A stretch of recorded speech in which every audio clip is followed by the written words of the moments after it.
Okay, Mr. Happy did an interview, which I would like to see. Hey everyone, Mr. Well, Mr. Happy, I don't have you on the screen yet. Okay, hold on. Okay.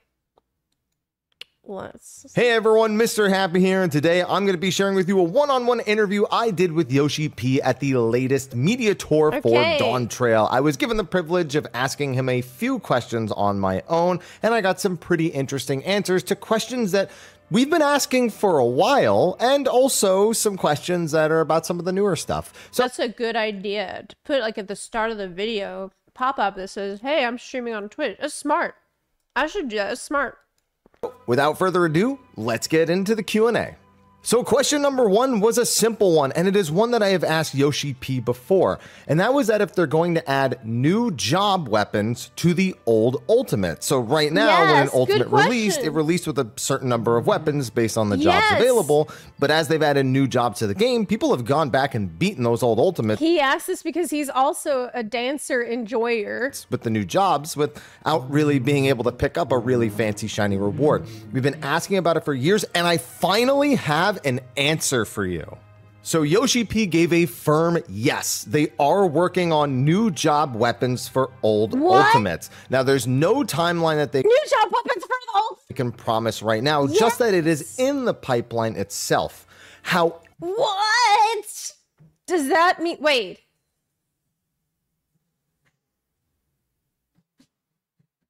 But what if that means that they add a cool Viper and Picto weapons to top? Then that means... Oh, it's probably not going to happen for a really long time. Yeah, it's probably... He said it's in the pipeline, but it's not soon, so... However, there was a bit of a stipulation that I didn't expect. Something that matches some of the speculation people had after looking through some of the gearing options in the recent benchmark. So first and foremost, Pictomancer and Viper are actually going to be getting priority on this system. So they are going to get the new weapons for the old Ultimates before the other jobs that are... That is BS, okay? That's a load of bullcrap, and that's because the other jobs have been waiting longer to get the weapons from the old Ultimate. So why should the people who just showed up get served to their table first? Like, what about the people who've been sitting around waiting for years already? Missing weapons. Other jobs like Gunbreaker or Dancer are also going to be getting them, but it's not at the same point in the pipeline, so you'll have to wait a little bit longer if you're looking for some of the pre-Dawntrail jobs to get those new weapons. A little bit of an odd decision. It largely has to do with their pipeline for their artists who are very, very busy both at the moment and on a patch-to-patch basis. If I had to speculate, and this is just speculation on my part, it is probably because it is easier to put new weapons for the new jobs in the pipeline because they're already working on assets for those at the moment. Oh. Yeah, I guess that makes sense. But that is not something Yoshi-P said. That is purely my speculation. All he said was, please wait a little while longer. And of course, please look forward to it. Now, my second question was kind of a curiosity one on my part. I said there are 21 non-limited jobs available in Final Fantasy XIV as of Dawntrail. Now, many people in the community are questioning how much longer the team can continue to add 2 new jobs per expansion. Another great question. So is this a discussion that the dev team has had, whether they want to go down You're going to keep doing it every time? to one job and focus more on the existing ones, or if the plan is to continue to add 2 new jobs every expansion? Now, Yoshi-P's question back to me is actually a pretty big indication of where they're kind of leaning for this answer. He asked me, would the community even be okay with that? To which my answer was, maybe. It would depend on the work that's done on the other jobs, though I do think people are largely comfortable getting 2 jobs per expansion. Now, after posing that question back to me, the question then kind of leaned away from being about the 2 new job additions and focused. Would the community be okay with that? So basically, they probably want to not do it again. And just like maybe add something else instead, but they're worried the community will freak out and rage and riot by not getting the 2 new jobs that we're used to getting every time. So more on kind of the overall job system as a whole. So yes, they have had the discussion about, can they continue to add 2 new jobs per expansion? Is that the route they want to go, or do they want to do something different? He said, especially with the cap now being level 100, you know, they've been adding new actions, they've been trying to consolidate buttons, but rebalancing keeps getting tougher and tougher to fit new things in. Yeah. And at the same time, they've also noticed that jobs have become more homogenized as they've continued to kind of implement feedback and, you know, just make additions and whatnot. So this is kind of a regurgitation of what he said during the last live letter, where he said in 7.0, things are going to largely stay the same. And in 8.0, we're going to focus a lot more on job identity. So he just reiterated it might be time to update or renew their systems. And for this, it's definitely going to take some time. He didn't want to talk too much more about it, similar to the live letter where he said, we can't even talk about 8.0 yet. We still have to do 7.0. He doesn't want anyone to worry, but either way, the team is always looking to make things more exciting for the player. So whatever route they feel they need to take to do that, they will. So I feel like there was another interview where Yoshi-P said, when we have like 40 jobs, then it's going to be a problem. So maybe Yoshi-P is like, let's just keep adding jobs until we feel like we literally cannot do it anymore. Let's keep at it. But we're not close to 40 yet.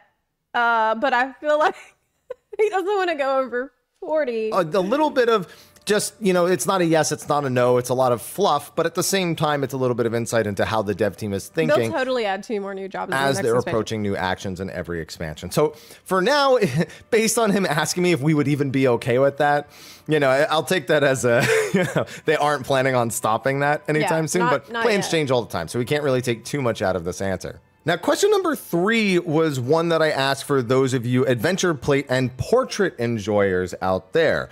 I talked about how the community has really loved it, but it's so easy to accidentally break your portrait. You change a die, you change a piece, and then suddenly you're just staring into the screen. Nice portrait, bro.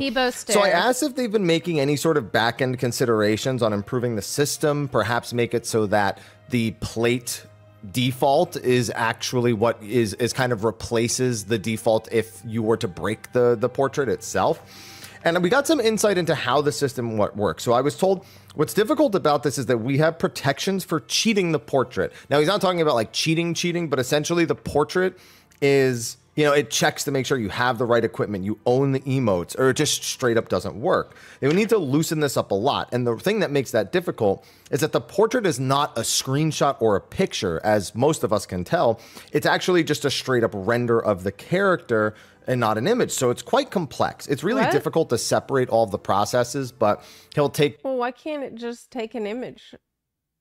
After you set it, why can't it just like save the image and then like, well, I don't know.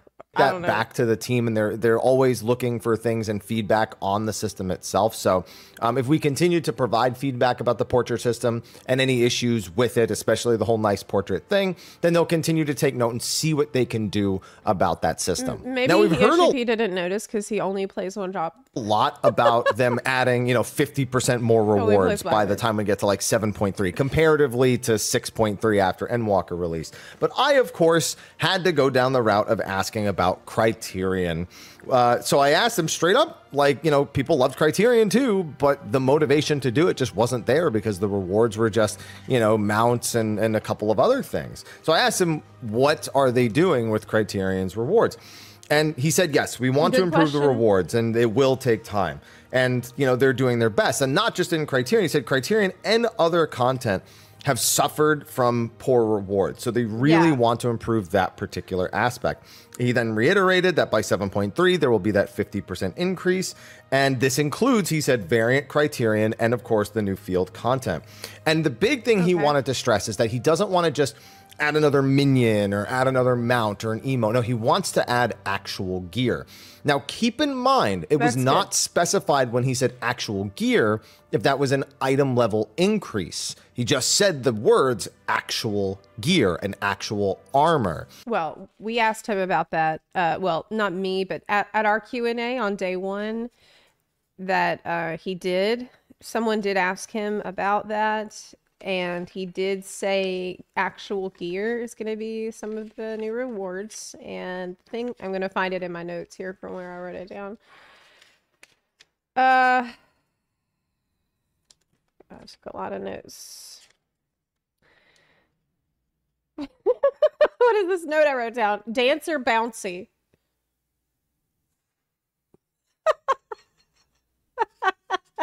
I don't know what that means. But that's a note I felt I needed for myself. So think about the rewards. Well, okay, basically, I think I remember that he said it won't be max item level, but like mid-ranges rewards for gear. Okay, I found it. Yeah, that's what he said. Not max eye level, but mid-ranges. Wait for 7.1. We're going to increase the amount of gear that drops. That's what he said. Basically, we won't know for sure till 7.1. But so we may read into that and be like, oh yeah, we're getting gear upgrades. I want to be clear that was not explicitly stated that this new reward would have item level, but he did also take the time to say we have seen the feedback. We have seen that people are asking for better rewards from Criterion and from other content. And that's what we want to do to improve it. So if they have really been looking at the feedback, a lot of the feedback has been to provide item level and, again, actual gear. So I can be optimistic about that answer. I just want to add that disclaimer. It was never explicitly stated that this would be gear that increases your item level. Just so you don't come back to me later and be like, but Mr. Happy said, no, I'm covering that here. So my fifth question to Yoshi-P got my favorite answer by far, not just because of what the answer was, but because of how he delivered the answer. Okay. I asked Yoshi-P, I took a deep breath, and I went, the suspense and building. Said, so, Blitzball. Uh-oh. I didn't get to say another word. He audibly shouted, no! He said it so loud that people in the other room asked me, why did Yoshi-P yell no at one? Oh my God. It's almost like he was waiting the whole time for you to ask that question. Almost like he knew that any minute you're about to pull out the Blitzball. So yeah, that's it. No Blitzball. It's not just in 7.0. Never. It means ever. My celebrations from the FanFest are to be met with the expectation we are not getting Blitzball. And it's kind of a regurgitation of the reason they weren't sure if they were going to add it in the first place. So they've had team members pitch an idea of an MMO-esque Blitzball, something that people could play together that would be a little bit more modernized. But he said that's not the nostalgic version that people came to know. So is it really the same as adding Blitzball when it's Blitzball in only name and not in its other functions? On the other hand, if they add Blitzball as it was from Final Fantasy X, he's worried they're going to put all this work into it. People are going to play it once and then never touch it again. What? But there's nothing like that they've made for Gold Saucer already, where they put a ton of work into it and then people played it like one time and never touched it again. Like, there's no way he's been through this before. Which was my chief concern about adding Blitzball. So because of the concerns over replayability, because of the concerns over making changes to make it more replayable, but at the same time sacrifice what Blitzball actually is, the answer is no. So we can stop asking about it. And some of y'all out there are going to be like, oh, yes, of course he said no. He's not going to answer that question with a yes, Happy. That would be no, it's not happening. It's rare. He was very passionate about the no. And he was glad to hear that I wasn't asking for it because I wanted it, just because I needed to ask because everyone asks. Okay, moving on. My next question was about... It's pretty rare for Yoshi-P to just be like, no, you can't get it. You're never going to get it. Usually he's like, well, maybe I'll take that back to the devs and we'll talk about it. Man, Out them really combining the subscriptions for Final Fantasy XIV and Final Fantasy XI, because we do have the Final Fantasy XI raid coming out. So you'd assume they might do either some campaign where it's like, you know, cheaper to buy the game or to log in or whatever. Or of course, that is that the Medine? That long coveted, you know, combined sub, something that existed back in 1.0 when the systems were more closely tied together. And that's kind of the big thing that's stopping them from doing it, is that the systems for the game are just very different. They have to consider legal considerations as well when they offer a bundle subscription. Not every country where they offer the games as available, they don't have the same laws when you suddenly are tying two subscription services together. And so between the systems in the background and potential legal issues in some countries where the games operate, that could become a bigger headache down the line. What is... I've never played FF11. What kind of a guy is he in this footage? Like, is he a lizard or something? Like, there's concerns. They're not what's going on? Like, letting them stop the idea as a whole. And in fact, they have been checking and updating their database on the back end to see how they would achieve this, given how different the game's registration and subscription systems are on the back end, especially with, he specifically labeled Play Online being one. Row? It's like what?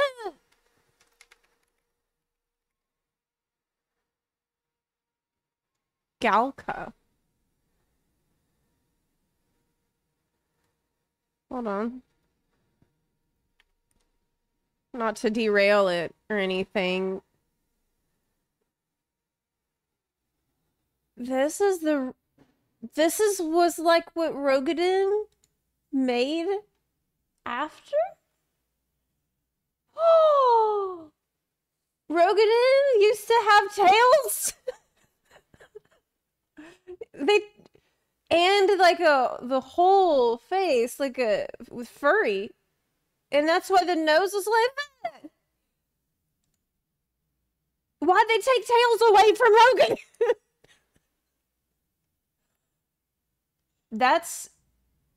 I'm actually mad about this because they should have kept the tails and being more furry. Yeah. What the hell? Okay. Anyways.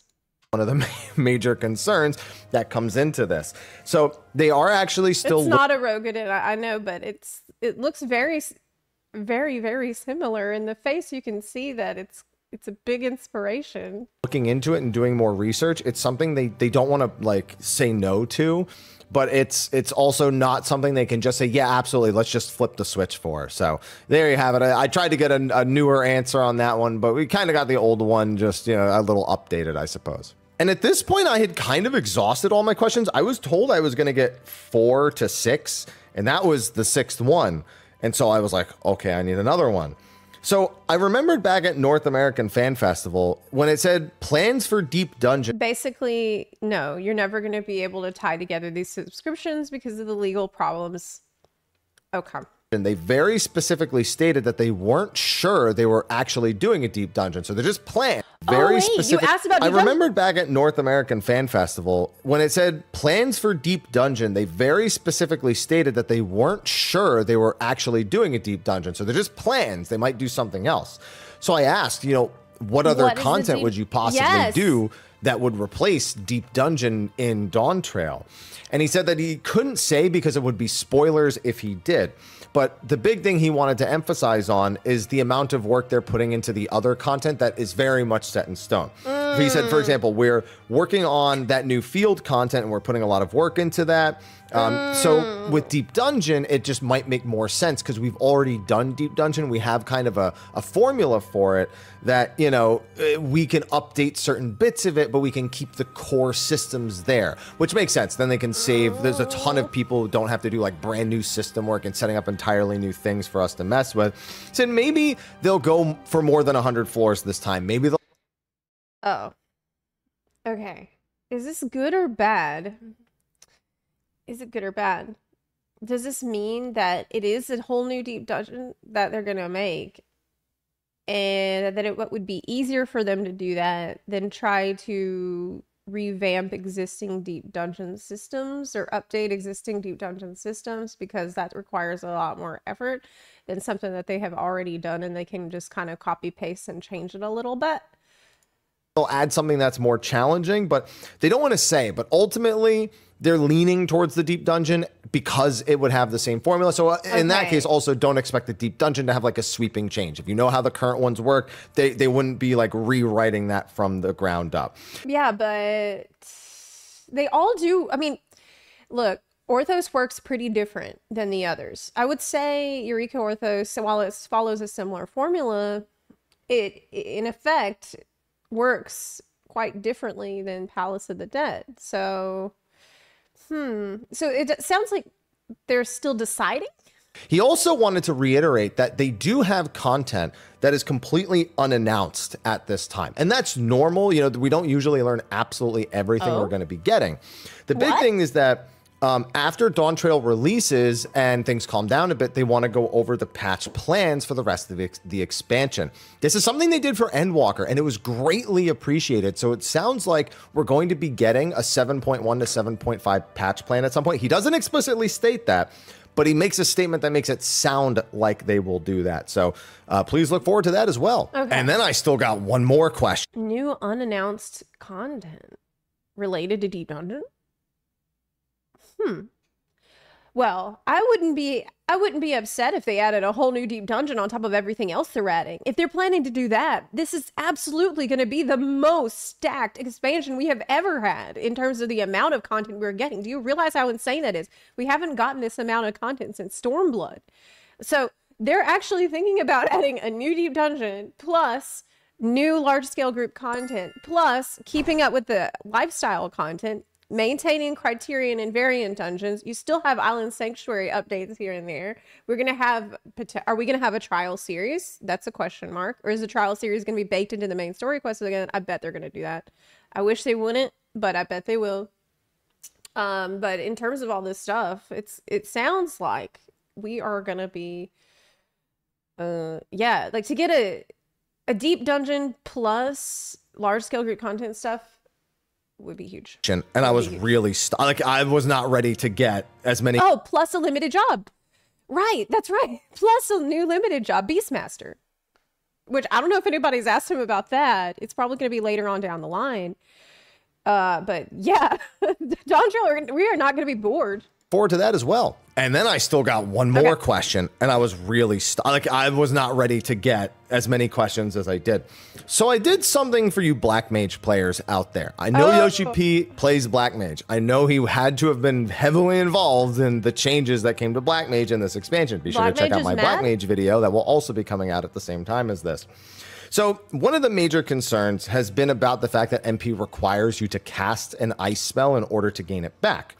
However, there are Black Mages that have the concern that, you know, they'll want to, you know, swap over to ice and gain their MP back during like a down for the count style phase. So like, you know, the final phase going into top where you're completely stunned and you can't do anything. You can't just like spam Umbral Soul or something.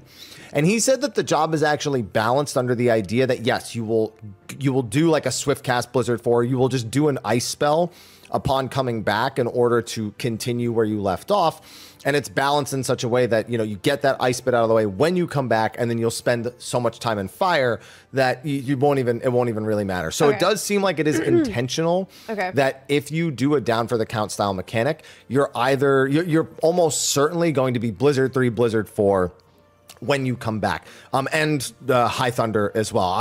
This video will be out the same time as Black Mage, so I can just use the new Black Mage spells names. Yeah, so you'll probably do those 3 when you come back before going into fire, and fire phases are incredibly long now, especially your burst fire phase. So there is a lot to do during that time. I know that I heard that the Black Mage players are quite upset because there's previously been the standard rotation, and then there's the non-standard rotation.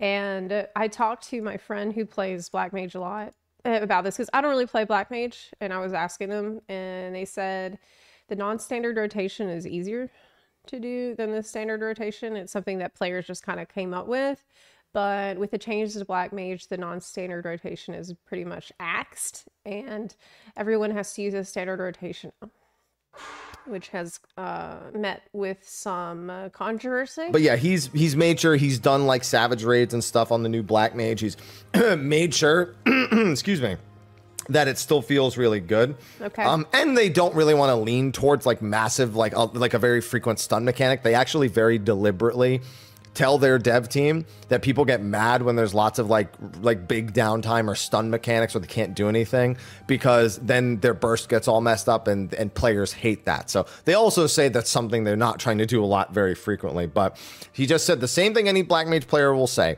Learn the fight, anticipate what you're going to do next, and it should be fine. The Black Mage players are perfectly capable of strategizing around these changes. Okay. And with that...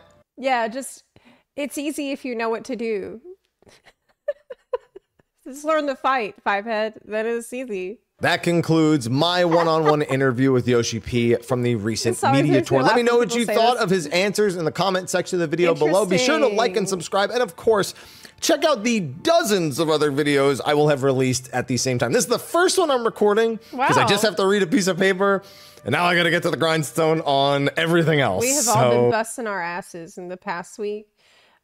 Great video, and thank you for asking about Deep Dungeon. That's the first time I've heard someone ask about Deep Dungeon, but there's still a lot of other media tour stuff to catch up on. But I do appreciate that. He said, I'm a Black Mage main, and I don't see anything that caused concern for me, but I'm not particularly tuned into specific changes to rotation. Yeah, I think it's going to be one of those things where people get it into their hands, and then they'll know how it feels, if it feels good or worse. Yoshi-P to his therapist. They won't shut up about Blitzball. They won't shut up about Blitzball. Oh my god. So what I got out of this interview is that we're definitely getting Blitzball. I wonder what annoys Yoshi-P more, being asked about Blitzball or being asked about butt sliders. Which one does he get asked about more often? I feel like people kind of gave up on asking about the butt sliders because we asked about that one for years and years. So maybe that's the next one he's going to freak out about.